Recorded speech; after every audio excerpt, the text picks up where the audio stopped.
On m'a dit qu'il y avait des gens qui voulaient faire des films. Tu veux faire un film? Oh oui, tu veux faire un film. C'est quoi un film? C'est une histoire racontée en images et en son? Ah merde! Donc il faut une histoire. Oh non! As-tu envie de raconter une histoire? Il va falloir. Parce que si tu veux faire un film, Hein? Pourquoi on raconte des histoires? Ça fait longtemps qu'on fait ça. Genre depuis la préhistoire, non? Ah, préhistoire, histoire? Non, rien à voir, ok. Qu'est-ce que je vais raconter, putain? Attention, cette vidéo va être très philosophique. Je suis un peu un philosophe de... On est tous philosophes. Ok. Et c'est pour ça qu'on a la chance d'avoir une musique spécialement composée par Edouard Joguet, un compositeur de talent dont je te parle après la vidéo. C'est parti. À quoi ça sert les histoires? Pourquoi on raconte des histoires? Ça a un but. Et du coup, quoi raconter? Premièrement, ce qui te plaît. Pour la plupart, on veut faire des films parce qu'on aime en regarder. Et à vouloir à tout prix faire des films, un jour je me suis retrouvé à écrire des histoires, mais juste pour faire un film. Mais du coup, j'ai fait des films qui ne me plaisaient même pas. C'est nul ça, moi j'ai envie de faire des films que j'ai envie de voir. Je pense qu'à un moment, du coup, il faut se poser et se demander qu'est-ce qui nous plaît dans les films qu'on regarde. Qu'est-ce qui fait que quand je ressors d'un film, je reste scotché pendant une demi-heure encore après le film comme ça? Qu'est-ce qui fait que quand on ressort d'un film, des fois on se sent tellement puissant qu'on a l'impression qu'on pourrait bouger une montagne quoi, on pourrait changer le monde? Qu'est-ce qui fait que quand je ressors d'un film, j'ai envie de faire 10 000 choses, j'ai envie de tout faire? Qu'est-ce qui fait qu'on va continuer à parler du film même un mois après l'avoir vu? Même 1 an, même 5 ans, 12 ans, 100 ans, même 1000 ans? Bon, 1000 ans on sait pas encore parce que le cinéma n'a pas 1000 ans en fait, du coup on sait pas. Ouais. Qu'est-ce qui fait qu'on aime voir des films? Pourquoi? En répondant à toutes ces questions, je me suis fait une liste qui m'a aidé à comprendre ce que je devais mettre dans mon histoire, dans mon film, pour que le film me plaise à la fin. Les réponses peuvent être multiples. Ce que j'aime, c'est les actes héroïques. Quand le héros se sacrifie pour ses convictions, pour son combat. Ce que j'aime, c'est quand les films ont un message philosophique. Ce que j'aime, c'est quand le film nous apprend des choses sur le monde, sur le système dans lequel on vit, sur la vie, sur la mort, sur l'amour. Ce que j'aime, c'est quand le film me fait passer par toutes les émotions. La joie, la peur, le stress, le rire, tout. Je pense que c'est important d'essayer de faire des films qu'on aimerait voir nous personnellement. Qu'est-ce que t'as envie de voir au cinéma? Eh bah fais ce film. 2. Le rôle de l'art. Grande question existentielle. Est-ce que l'art a un but?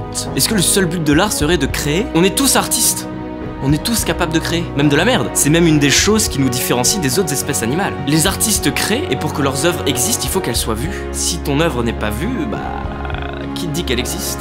Ah, c'est alors un moyen de communication, l'art. Ça communique quoi, l'art?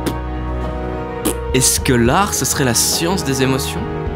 Et où est-ce que les émotions, la maîtrise des émotions n'est qu'un outil de l'art? Commence à devenir intéressant, là, ce cheminement. L'art aurait-il une fonction sociale? C'est-à-dire une fonction autre que le divertissement? Ernst Fischer, écrivain et politique autrichien, disait « Dans une société décadente, l'art, s'il est authentique, doit refléter ce déclin. Et à moins qu'il ne veuille se détacher de sa fonction sociale, l'art doit montrer un monde ouvert au changement et contribuer à le changer. » Grosse responsabilité, l'art, s'il est authentique, doit contribuer à changer le monde.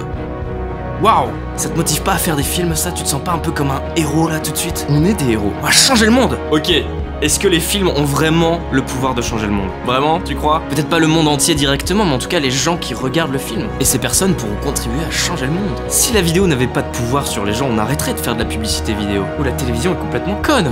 Oui, ok, on est d'accord. En tout cas, en y réfléchissant, les artistes ont cet atout qu'ils ne sont pas pleinement actifs dans le système. Ils sont en quelque sorte extérieurs, parce qu'ils ne remplissent pas les fonctions, les jobs que le système a besoin pour tourner, pour fonctionner. Les artistes ont donc le temps et le recul sur tout ça. Ils peuvent donc communiquer à travers leur art un regard extérieur sur nos comportements, sur l'humain, sur la société, sur la vie. Ce qui permet à l'humanité de se remettre en question, ainsi d'évoluer et de changer le monde.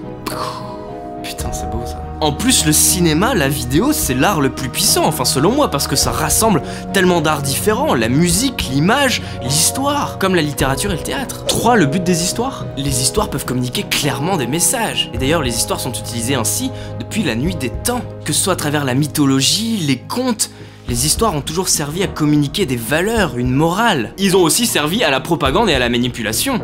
Ça existe, mais aussi à éveiller les consciences, à mettre en lumière des sujets, à pousser les gens à partir à l'aventure de leur propre vie, à saisir leur libre arbitre et à devenir des héros. Par exemple, ça peut être un message spirituel comme dans Star Wars, qui t'explique que la peur est l'opposé de l'amour. Que la peur mène à la haine et à la destruction, tandis que l'amour mène à la paix et au bonheur. Des appels à l'aventure comme dans le film Là-haut de Pixar, où il te pousse à partir à la poursuite de tes rêves, à ne pas attendre qu'il soit trop tard même s'il n'est jamais trop tard. Ou un message philosophique et spirituel comme dans Matrix, qui fait une métaphore entre le système dans lequel on vit et la matrice. 4. Et aujourd'hui, on vit à une époque où on est envahi d'histoires. On consomme énormément d'histoires. Que ce soit des vidéos sur le web, sur YouTube, à la télévision, au cinéma et même dans les jeux vidéo. Finalement, on est de plus en plus spectateurs, de plus en plus plus passif dans le monde réel. On vit dans un monde où il ne doit plus y avoir de prise de risque, zéro. Et les gens vivent de plus en plus par procuration, que ce soit à travers les jeux vidéo, les vidéos sur YouTube, les vlogs, les séries, les films. En fait, pour la plupart, nous n'avons plus de vie héroïque en dehors des histoires qu'on nous raconte et qu'on nous fait vivre virtuellement. L'art du divertissement aurait pris le dessus sur l'art qui appelle à l'aventure. Sûrement parce que dans un monde où l'on vit pour l'argent, il est plus rentable de nous encourager à rester scotchés derrière notre écran et consommer encore plus de divertissement que de nous pousser à accomplir nos rêves dans la vraie vie. Mais aussi parce que dans ce monde où l'on vit pour le fric, il faut faire un maximum d'audience pour que la publicité nous rapporte un maximum. Du coup, dans ce monde, beaucoup de créateurs se perdent dans le but unique de plaire, de faire énormément d'audience, de toucher un maximum de monde. Mais on vit à une époque extraordinaire où les histoires peuvent être racontées et diffusées par tout le monde pour tout le monde. Tout le monde a la possibilité de faire passer son message au reste du monde. Et la vidéo fait partie du 4e pouvoir, celui des médias.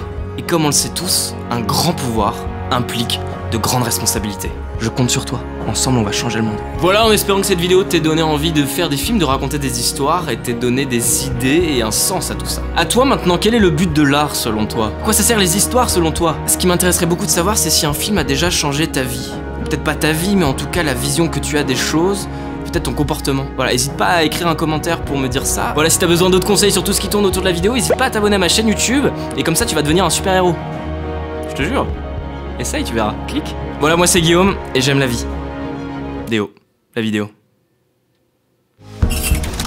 Comme t'as pu le remarquer, la musique est différente de d'habitude. C'est Edouard Joguet qui l'a composée, non pas pour RVB à la base, mais pour la deuxième vidéo de Vous êtes super, que j'ai faite avec Grégoire Husneau. Je sais pas si tu l'as vue, tu peux la regarder ici, parce que n'oublie pas, tu es super, et t'es capable de réaliser tes rêves. Va aussi voir le boulot d'Edouard, parce qu'il fait des compositions incroyables sur son site edjmusic.com.